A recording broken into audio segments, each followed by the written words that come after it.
독립운동 비하인드 스토리를 들려드립니다. 독립사전 오늘도 신나게 출발해 보도록 하겠습니다. 자, 오늘은 또 바로 새로운 친구가 한 명 있는데요. 바로 직접 소개를 들어보도록 하겠습니다. 누군가요? 안녕하세요. 저는 16살 전은진입니다. 네, 은진 학생 반갑습니다. 환영하겠습니다. 은진 학생이 오늘 함께하다 보니까 일단 시작부터 뭔가 너무 상큼발랄한 기운이 가득 느껴지는데 우리 독립사전은 원래 없던 분위기잖아요. 그렇죠. 우리 독립사전이 원래 좀 진지한 얘기를 하니까 이렇게 항상 가라앉아 있었는데 은진 학생 오고 나서 갑자기 훅 올라가서 오늘 분위기를 어떻게 수습해야 될지 좀 걱정이 되기도 그러니까요. 합니다. 오늘 저희가 어떻게 또 감당할 수 있을지 모르겠는데 은진 양이 특기가 또 있다고 해요. 요즘에 가장 또 핫한 많은 친구들이 전 세계적으로 관심이 있는 K-팝 댄스에 또 일가견이 있다고 들었습니다. 지금 표정에서 이미 난 이미 우주 최강이다 거의 이런 표정인데 진짠가요? 좀 추워요. 좀 추워요. 보통 원래 이럴 때 아니 이렇게 나오거나 그냥 말이 없어야 되는데 좀 추워요 나왔습니다. 좀이면 진짜 많이 잘 친다는 거죠. 그러니까요. 네. 이러면 무대를 안 열어드릴 수가 없는데 저희 한번 봐야 되지 않을까 싶습니다. 어떻게 뭐 음악이 있나요?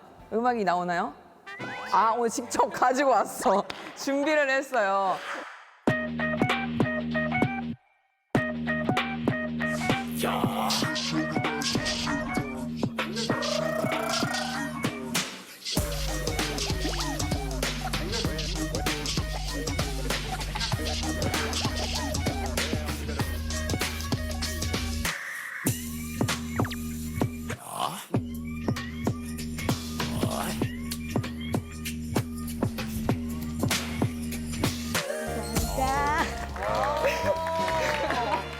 진짜 안 봤으면 어떡할 뻔했어요. 다시 한번 박수 좀 줘야 될 것 같아요.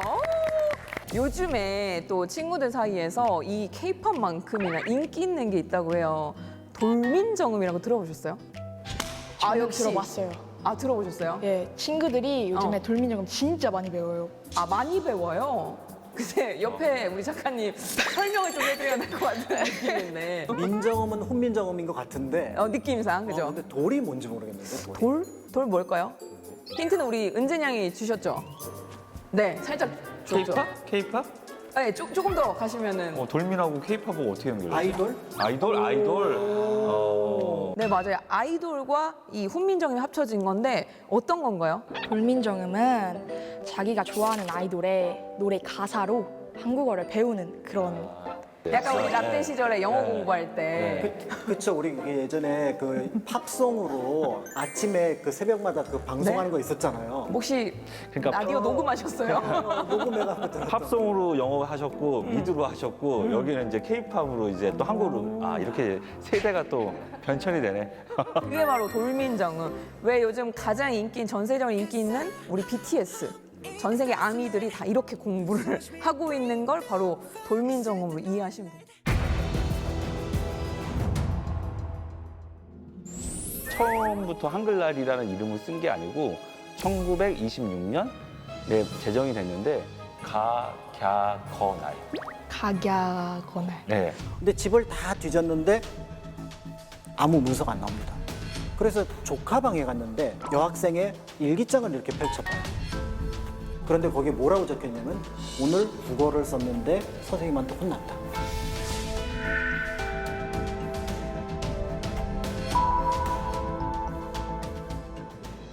(10월 2일에) 서울역에서 연락이 안 하고 옵니다. 창고를 이제 정리를 하는 거죠. 일제강점기가 얼마 지나지 않았으니까.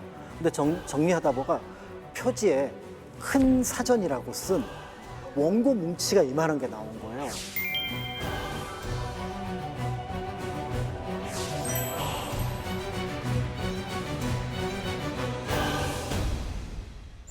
근데 은진 양, 그 한글날이 언제 제정된 줄 알아요? 대략 언제쯤일 것 같아요? 조선시대? 조선시대. 뭐 그럴 수 있죠. 조선시대 만들어졌으니까. 그런데 생각하는 거랑 좀 다르게 일제강점기 때 만들어졌어요. 네, 그건 잘 모르더라고요. 1926년에 제정이 됐는데 처음부터 한글날이라는 이름을 쓴 게 아니고 가갸거날. 각야거날. 네, 각야거교 할 때 그 각야인가요? 맞아요.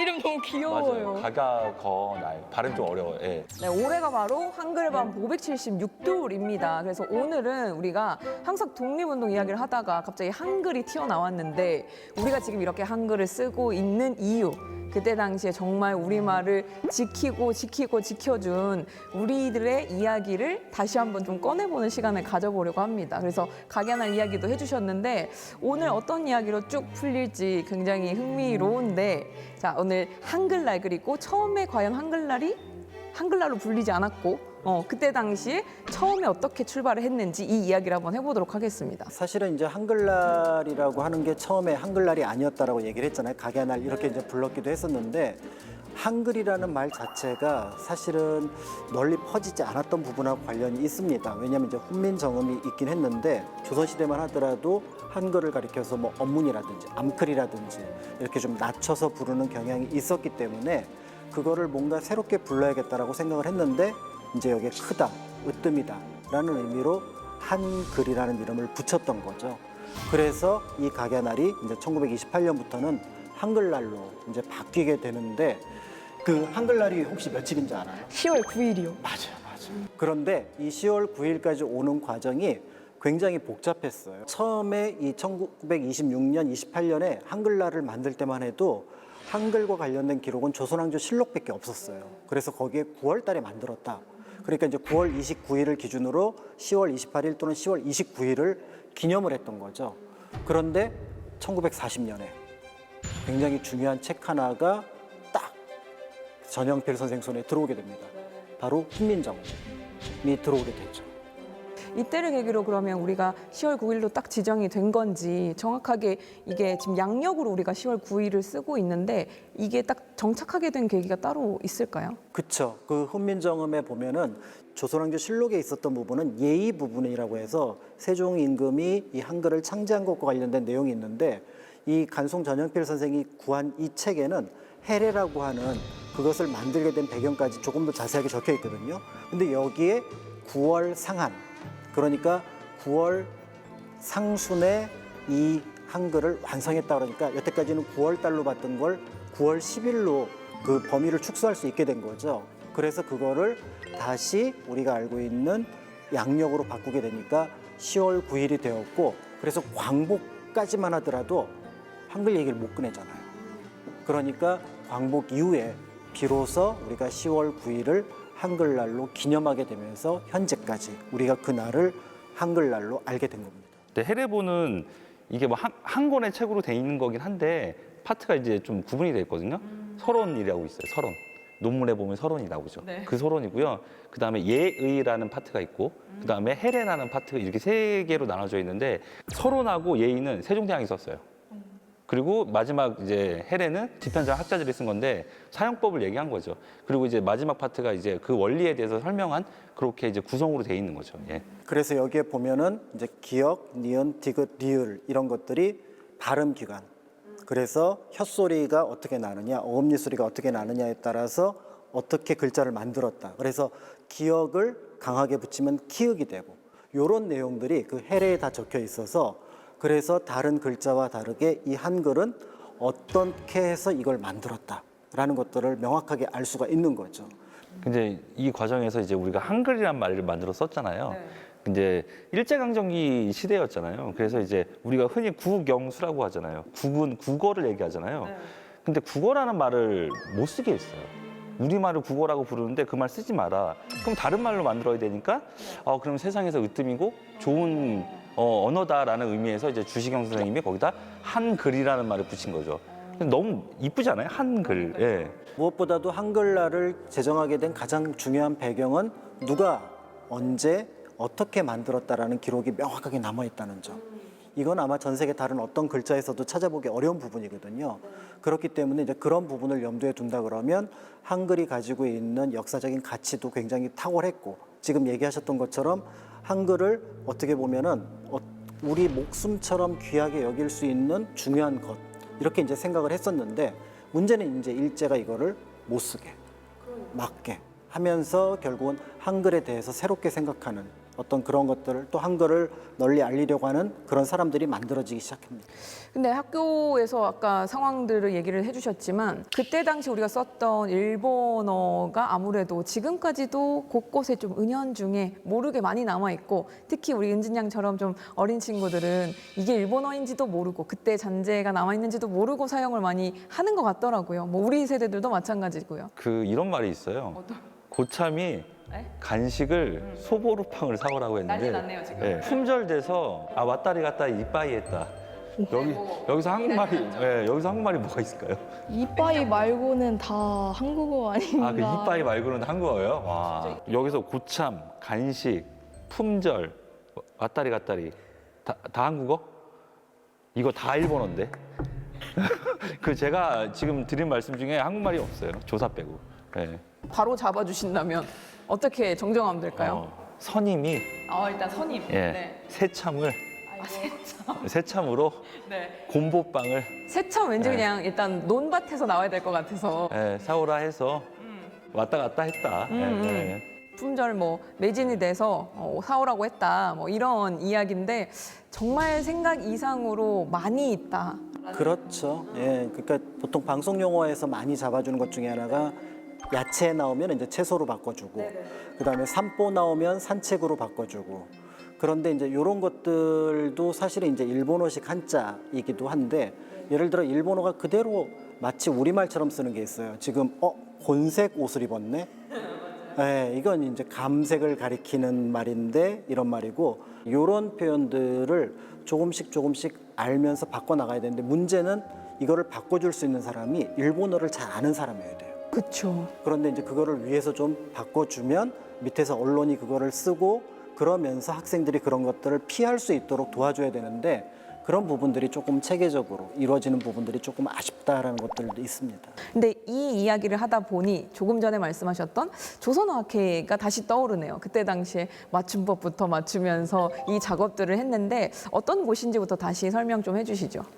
조선어학회는 사실은 이제 조선어 연구에서부터 비롯되는데, 우리나라에 이제 한글에서는 빼놓을 수 없는 인물이 이제 그 주시경 선생의 제자들이 이제 활동을 하는, 그래서 우리말을 연구하기 위해서 모인 어떤 단체라고 볼 수가 있습니다.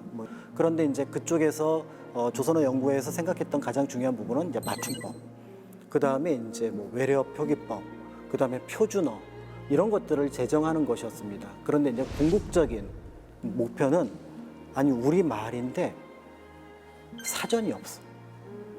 그러니까 이 사전을 만들어야겠다라는 생각을 1929년부터 하게 되는데요. 그 과정을 이제 쭉 한 10여 년 진행을 하게 되면서 진척을 하게 됩니다. 물론 그 전에 사전이 한 번 더 있었어요. 그게 바로 뭐냐면 말모이라고 하는 것인데, 이거는 지금 그 일권 부분만 남아있고 다른 부분이 남아있지 않습니다. 그러니까 미완성인 상태라고 볼 수가 있어서, 본격적인 이제 사전 작업은 1929년부터 다시 시작해서 이제 이름도 붙였습니다. 그래서 조선어 또는 우리말 큰 사전, 그래서 보통 큰 사전이라는 표현을 쓰게 되는데, 이 과정이 차근히 진행이 되는 거죠. 맞춤법, 표준어, 그 다음에 외래어 표기법. 그러면 이제 말만 모으면 돼요. 근데 지금 이 말을 모으는 이 작업 자체를 아마 많이들 기억하시는 건 영화로 기억하지 않으실까. 혹시 그 영화 속을 우리가 떠올리면 가장 정확할까요? 쉽게 좀 그게 이해가 이제 될까요? 초반에 있었던 말모이와 관련된 내용인 거고요. 나중에 이제 큰 사전을 만드는 부분은 조금 다른데, 거기서 보면은 뭐 이제 사투리까지 모으는 작업들을 하잖아요. 예, 그러니까 이제 그런 것들을 모아야 사투리 속에서 표준어가 나오거든요. 이제 이런 작업들을 하게 되는 거고, 그 표준어가 있어야 예를 들어서 이제 뭔가 다른 것들을 표현하는 데 있어서 조금 더 정확한 말 쓰기가 가능하죠. 예를 들어 안질뱅이, 청강이, 청강장, 여기 혹시 뭔지 아세요? 이게 잠자리예요. 잠자리를 가리키는 말이 수십 가지가 있어요. 근데 그거를 잠자리라는 표준어로 잡아놓고 각 지역에서는 어떤 말로 쓰는지, 그래서 표준어로는 잠자리를 하는 거죠. 물론 표준어 정할 때 학자들끼리 이제 신경전을 벌이긴 합니다. 왜냐하면 서울 사람들이 많았거든요. 그러니까 다른 지역에 온 사람들이, 아니 표준어를 왜 서울 중류계층에 교양 있는 사람들로 하느냐라고 하는데, 학자층의 상당 부분이 이제 어떻게 보면은 서울 사람들이어서 그렇게 이제 표준어가 정해지게 되고요. 이제 이 과정에서 이제 여러 학자들이 이제 참여를 하게 되면서 이제 어떻게 보면 큰 뭔가 발전을 하게 되고 특히 이제 이 과정에서 또 후원하는 분들도 나타납니다. 그래서 서울에서 집 좀 지었다. 서울에 새롭게 들어선 한옥은 이분의 손을 거치지 않고는 지어지지 않는 경우가 있어요. 바로 건양사라고 하는 건설회사인데 그 건설회사의 사장이었던 정세권 선생입니다. 이분이 이제 지원을 하게 되면서 한글학회가 그러니까 조선어학회가 비교적 이제 탄탄하게 이제 사옥도 갖게 되면서 예를 들어 그 전에는 셋집에서 연구를 했거든요. 근데 이제 2층짜리 집을 지어주니까 이극노 선생님 거기 사시면서 그러면서 이제 연구를 제대로 할 수 있는 바탕이 만들어지기도 했던 거죠. 그래서 조선어학회에서 이 사전 편찬하고 뭐 이 맞춤법 통일화만 만든 거가 아니고요. 주시경 선생님들 제자들이 각지로 가가지고 한국어 강습회를 열어요. 그러니까 까막눈이라고 그랬잖아요. 우리가 문맹자가 말았잖아요. 그래서 이 한글에 대한 것을 알아야지만 자주 써야지만 이게 계속 후대에 이제 이게 전수가 되니까 이 한글 보급 사업을 하는데 그 당시에 이제 이분들이 가르치신 사람들이 한 10만 명 정도 됐대요. 엄청난 이제 성과를 또 그런 쪽으로 또 교육 사업을 통해서 또 얻은 거죠. 정말 많은 분들에게 이런 또 교육 혜택이 돌아갔네요. 그리고 그 한국어 강습회가 열린다 그러면 사람들이 구름처럼 몰려들었대요. 나도 배우겠다고? 네, 나도 배우겠다고. 예. 얼마나 이게 봄물 터지듯이 다들 마음들이 끌어올랐을까요? 그렇죠. 그러니까 이제 생각해 보면은 이제 상점에 이런 어떤 뭔가 이렇게 무슨 가게 이런 걸 읽는데 못 읽고 그다음에 당대에 조금 귀하긴 하지만 이제 신문이라든지 이런 것들이 나오는데 그거를 못 읽는다라고 생각을 하면은 굉장히 슬펐을 텐데 근데 이제 사람들이 얘기를 하는 거죠. 한문은 어려운데 한글은 쉽다. 그러니까 금방 익힐 수 있다라고 하니까 그 한글을 익히는데 이제 많은 사람들이 같이 이제 어떻게 보면은 호응을 하게 되는 거고요. 사실은 또 여기 이제 언론사들, 뭐 이제 큰 신문사들이 이제 당시에 이제 그 민중 속으로라는 분화로도 운동 속에서 이 한글을 가르치는 운동을 같이 하게 됩니다. 그러면서 이제 그 어떻게 보면 문맹자들을 많이 줄여 나갔는데 그럼에도 이게 이제 전폭적으로 이루어지지 못하니까 결국은 이제 이런 부분들이 조금 한계에 부딪혔고요. 일제는 이제 1935년쯤 되면은 이거 하지 마.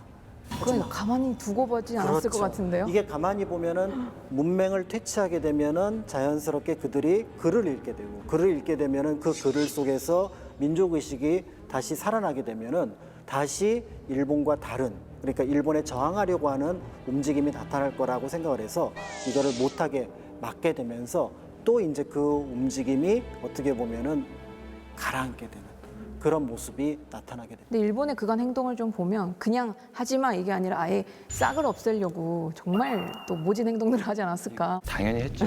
안 할 사람들이 아니죠. 어떤 결정적인 사건이 있었나요? 한글과 관련돼서 여러 조사를 이제 하게 되는데 1942년에 함경도 홍원에서 이제 그 경찰, 그러니까 조선인 경찰인데 굉장히 어떻게 보면 이제 악질인 사람이 있습니다. 이 사람이 뭔가 공을 세우고 싶었던 거예요. 근데 그 지역의 민족구 운동가였던 이제 박병엽이라는 사람이 있었는데 이 사람이 항상 한복을 입고 다닙니다. 이게 이제 너무 못마땅한 거죠. 내가 언젠가 저놈을 한번 잡아서 집어넣어야겠어. 그런데 꼬투리가 안 잡히는 거예요. 그러니까 안 되겠다 싶어서 그 박병엽이라는 사람의 집을 모두 수색을 합니다. 그냥요? 그냥 수색을 하는 거죠. 그러니까 뭔가 혐의가 있다. 그럼 이제 그 당시 뭔가 불온 문서가 나오게 되면은 그걸 가지고 바로 잡아놓을 수 있다고 판단한 거죠. 근데 집을 다 뒤졌는데 아무 문서가 안 나옵니다. 그래서 조카 방에 갔는데 그다음에 고등학교에 다니고 있었던 여학생의 일기장을 이렇게 펼쳐봐요. 그런데 일기장에 당연히 일본어로 적혀 있죠. 그런데 거기에 뭐라고 적혀 있냐면 오늘 국어를 썼는데 선생님한테 혼났다. 처음에 그냥 그 일기장 가져왔어요. 그래서 이제 취조실에서 이렇게 가만히 보다가 국어를 썼는데 혼났다? 국어는 일본어잖아요. 그럼 이 선생이 누구지? 라고 거꾸로 조사를 해서 그 학교의 국어 선생님이 정태진 선생이었거든요.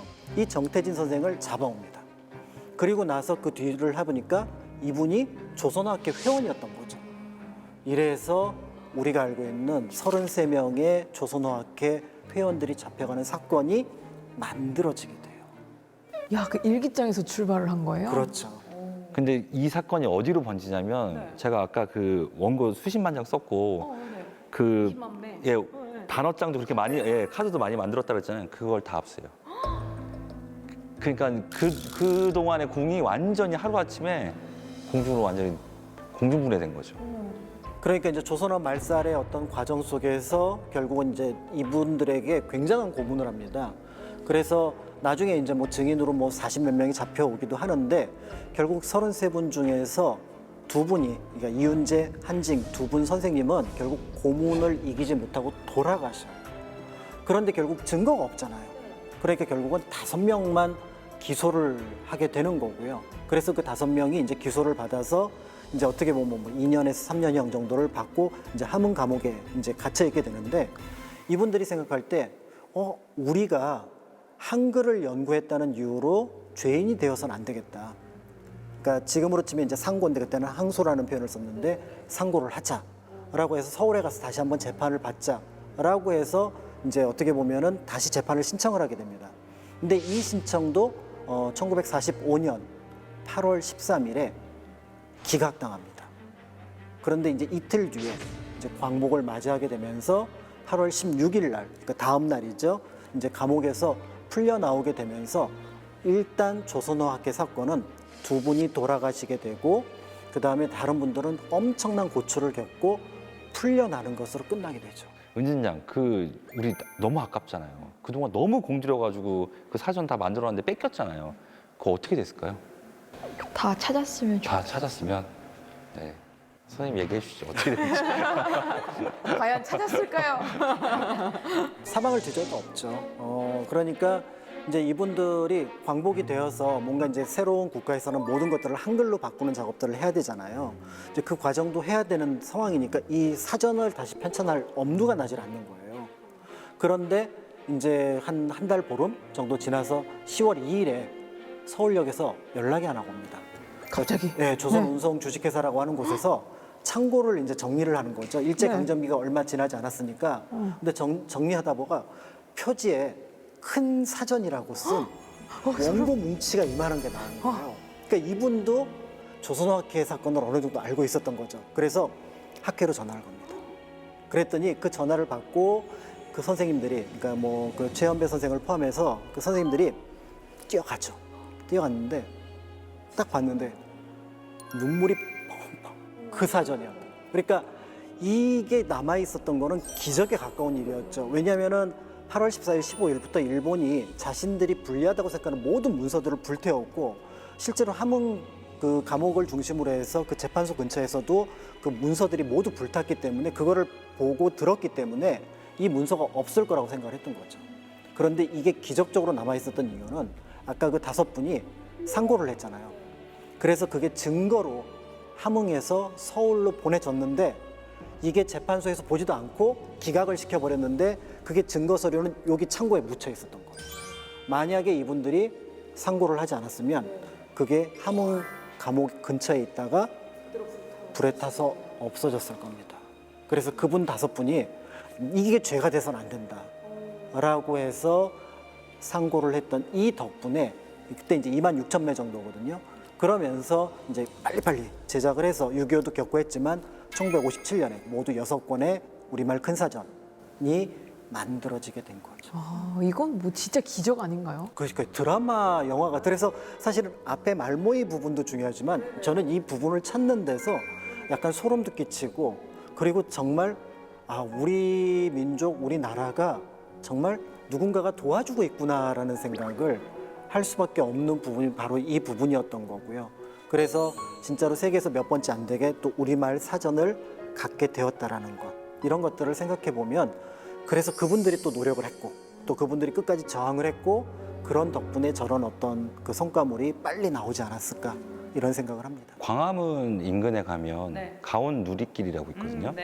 거기에 가면 주시경 선생님 부조가 이렇게 부착이 돼 있는데 그 모습이 이렇게 보따리를 들고 계신 모습이에요. 혹시 이 안에는? 이 안에는 당연히 한국어 교재가 들어 있었겠죠. 그렇겠죠. 그래서 이제 이 방송을 계기로 그 광화문 인근에 가서 그 주시경 선생님의 모습을 좀 다른 느낌으로 좀 시청자들께서 좀 받아주셨으면 좋겠다. 예.